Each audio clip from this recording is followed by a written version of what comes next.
want to thank Marky for that version of the climb. And I'm not too old to remember that, I think it was Miley Cyrus actually was the original performer, but I think I like your version just a little bit better.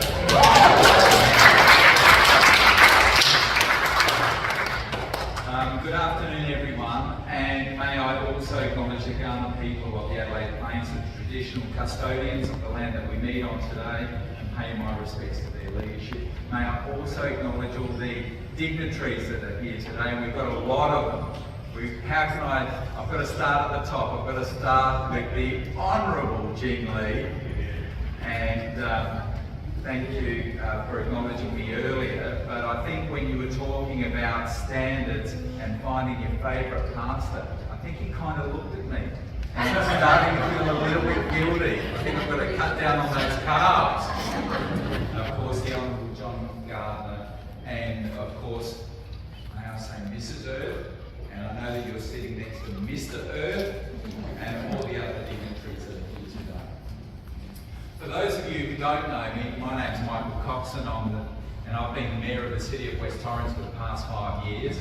And I'm delighted to have been invited here by Anne Comahy and to speak with you today on this World Standards Day Festival 2023.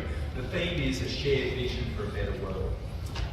Now, I've been asked to speak specifically about the United Nations Sustainable Development Goal 11, which is titled Sustainable Cities and Communities, Making Cities and Human Settlements Inclusive, Safe, Resilient and Sustainable. Now, in order for me to speak from my area of experience and expertise, I'm going to speak about local government. I'm going to try to make that as interesting as possible, so please bear with me. So, local government by its nature is the tier of government that is closest to the community and therefore has a tremendous responsibility in the shaping and development of sustainable cities. In fact, we are at the forefront of communities, and just last night I returned from Brisbane where I attended the Asia Pacific Cities Summit, where 108 mayors from around the Asia Pacific region, representing 1 billion people. I'll just repeat that. The 108 mayors that were there at this conference were representing 1 billion people of the world. And we met to discuss how we can create cities of connection, acknowledging technology, data and people, cities of sustainability, adapting to growth, inclusivity and well-being, and the third one was cities of legacy, where we're creating events for prosperity and longevity. Now, to illustrate how important these issues are, in 1995, 29% of China's population lived in urban environments.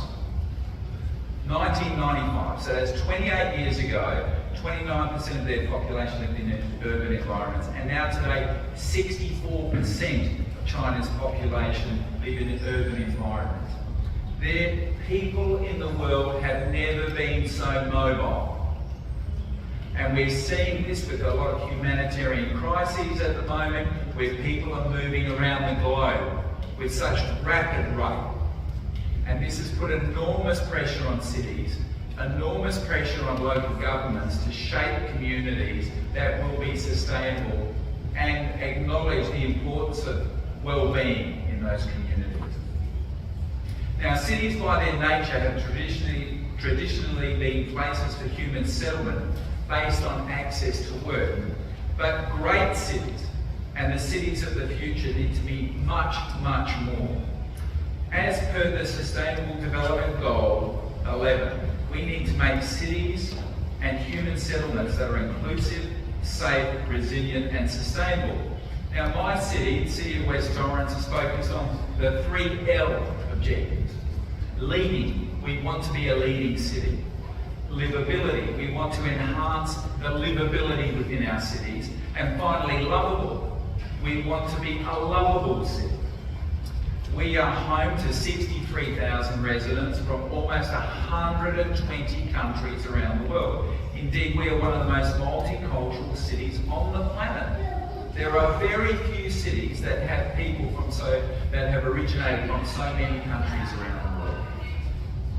West Torrens is a hub for commerce. In geographical terms, 22% of our city is home to the largest economic driver in the state, that being the Adelaide Airport.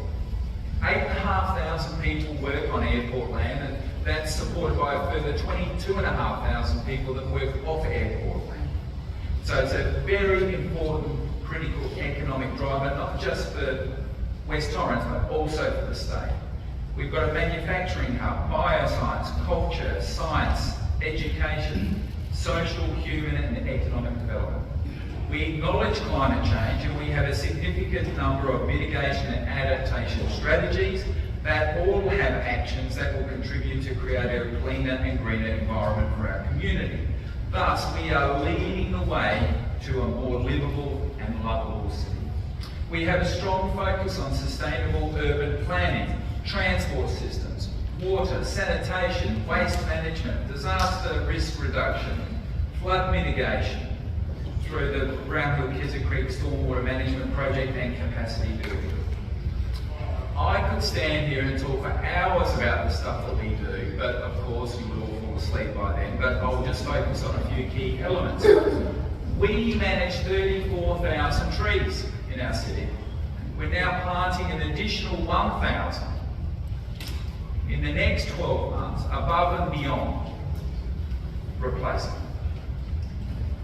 This will have the effect of creating better environments which are more livable and also contribute to mental well-being. And we know that. We also need to do something about urban heating. And so by planting additional trees, increasing the canopy coverage, this leads to creating cooler cities during the hottest times of the year in response to climate change events. Every decision my council makes takes into consideration the likely impacts on the environment and its associated risks to our community. We have a laser-like focus on reducing our carbon footprint by reducing energy demands and fossil fuel usage. We have increased the use of renewable energy and sustainable fuel sources. We help our community increase its resilience. We provide community programs and grants. Now, recently at a lunch I sat next to Dr. Pauline Kelly, the CEO of the SA Mental Health and Wellbeing Centre. Now, we discussed a few things. First of all, it was long thought that diet was the #1 determinant of health. Now, diet's not #1 anymore. I was surprised to hear that social interaction is #1 and diet is #2. If we can create cities where people interact more with each other and create less strangers, there's more trust in the community, this leads to lower levels of depression and all the associated health effects that isolation leads to. So diet is now #2. So our focus needs to be on creating cities where people can communicate more effectively with each other and create more social inclusion. I was very surprised to know that the first person in the world that will live to the age of 200 has already been born. The first person that will live to the age of 200 has already been born. Okay, now you're all looking at me thinking, how bad is this? You're getting ahead of it. No. So Dr. Pauline Kelly said that as this person, whoever that will be, lives through their life, medical advances will increase the longevity that people will be able to live much longer. And so somebody already will live to the age of 200. Now, it's not going to be me. So you can rest now, it won't be me. I wish it was, but then I don't have enough superannuation to get to 200. So it's very important that we underpin through the development of our cities environments that are environmentally sustainable, livable and enhance livability. Create social inclusion, not social isolation. And all of the things that underpin that. Now, we've heard from the Honourable John Gardner about the Sustainability Development Goal number 4 with respect to education, and that's so important. So we must provide responsive infrastructure and green programs, as I've mentioned before, to address climate change and to reduce urban heating. We encourage active transport and outdoor activities because we know that getting out and about also improves your health and well-being. We assist our people in protecting the community from the consequences of these severe weather events, as I've mentioned, in heat waves. Now, may I also allude to another thing. I'd like to show you the human face of making cities and human settlements inclusive, safe, resilient and sustainable. My city has recently become a member of the local government mayoral task force supporting people seeking asylum. As I mentioned earlier, never before in the history of mankind have people been more mobile.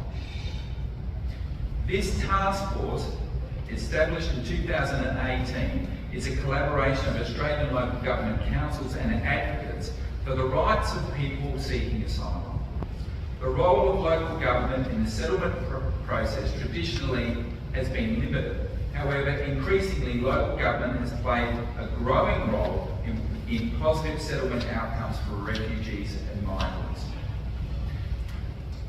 We know that when refugees and migrants migrate to South Australia, the first place they land is in the Adelaide Airport, which is right in the middle of my city. And they generally locate around the airport. Why? Because the airport is geographically located within 6 k's of the city, and so the employment has become a considerable driver. Now, once they get on their feet, they find employment. Can I just say that most refugees, and this is very important that you note this, that most refugees and migrants that migrate to Australia, within the first 2 years of settlement, are buying their first home. So they'll locate close to the city, get on their feet economically with stable employment, save money for a deposit, because they're great savers, as my mum was when we migrated here from Africa, and then they launch into the community and they acquire their first home. Well done. So as previously mentioned, the City of West Torrens population has and continues to have a significant and celebrated migrant profile. My council strongly engages in actions to promote multiculturalism, social inclusion and ensure equitable access to our programs and services for all of our community members. So in conclusion, I could not be prouder of my city as we devise strategies and undertake activities to make our city inclusive, safe, resilient and sustainable in accordance with the Sustainable Development Goal number 11. However, there's still a long way to go. Now, I promised Anne that I would try to work this into my speech.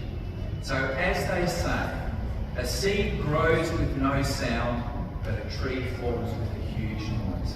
Destruction has noise, but creation is quiet. Ladies and gentlemen, may we all play our part in making and shaping our cities into inclusive, safe, resilient and sustainable places. Thank you.